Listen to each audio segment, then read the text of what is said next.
Hello mga ka-beauty! Welcome back sa akong vlog. Karon naata diri sa sitio Buyo, Sindangan og nagribanta sa akong valued client. Ikaduha na niya nako. First kay last December 2023 karon kay February 23 Sunday 2025. Short hair siya, medyo buhaghag og light banda sa ibabaw.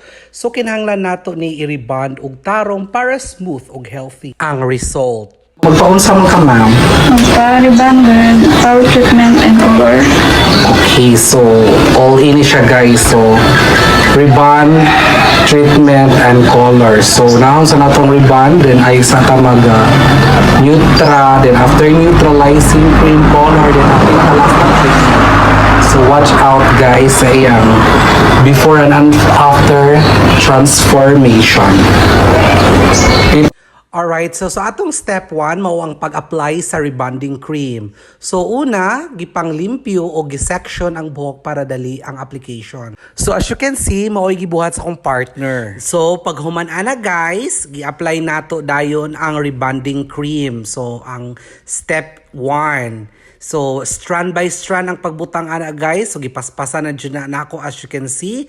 Making sure nga evenly distributed. So, muna siya, makita pa nato akong kalikuran diri guys. So ako dyan ang gitag-sa-tagsa nga makatag.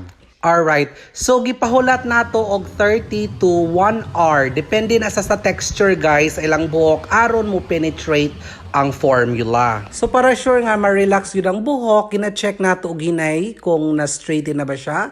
So atong butangan og tubig guys para dili siya mauga. Pag human sa processing time, gi-rinse nato ang buhok gamit ang lukewarm water para mahugasan ang chemical. So isunod nato ang step 2 guys, mo ang pagplancha sa buhok. So gisugdan nato ang pagpauga sa buhok gamit ang blower. Wala na akong gipakita na kay taas ng kayang video. So ako nang dahil gi-blower hangtod sa mamala. So haman sa pagpauga, nag-section ta sa buhok og nagplansya na strand by strand gamit ang high quality hair iron. So importante nga hustong temperature lang ang gigamit para di madawat ang buhok.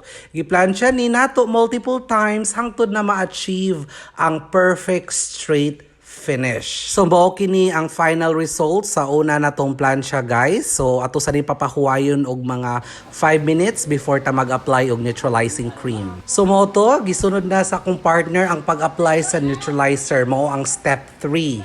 So paghuman sa plansya, nag-section na punta og balik, gi-apply ang neutralizer para ma-lock ang straightness sa buhok. So, mo na purpose guys. So, kinahanglan ta magbutang og neutralizing cream. So, gipahulat na siya og 20 to 30 minutes para ma-absorb sa buhok ang formula. So, pahuman og wash ato guys, isunod nato ang step 5, mao ang pag-coloring, hair color step. So, tungod kay gusto sa client og light tone, sa ibabaw nag-apply ta og hair color, ang lightest blonde. Gisagol nato og tarong ang color formula, dayon gi-apply evenly sa buhok. So, gipahulat nato og 20 to 30 minutes, depende gyapon sa intensity nga gusto sa client. So, ato na din gi-wash paghuman. So, next step, mao ang hair treatment and final styling. So, para dili mag-dry ang buhok, nag-apply ta og hair treatment nga makapabaskog og makahumok. Then gipahulat nato og 10 to 15 minutes aron mo penetrate ang nutrients. O give-lower sa final styling para makita ang full transformation. Okay? So here it is. Ito na yung final results. Alright. So ano masasabi mo, ma'am?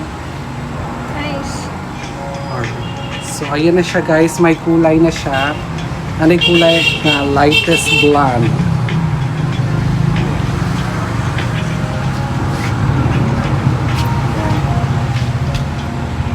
Ngit-ngit man ko siya sa mga orasan. Perfect. So as you can see guys, super straight, smooth, og healthy ang buhok sa akong client. Thank you kayo sa pagsali. Kung gusto mo og quality rebonding service, feel free to message me. Kita-kits sa sunod. Bye!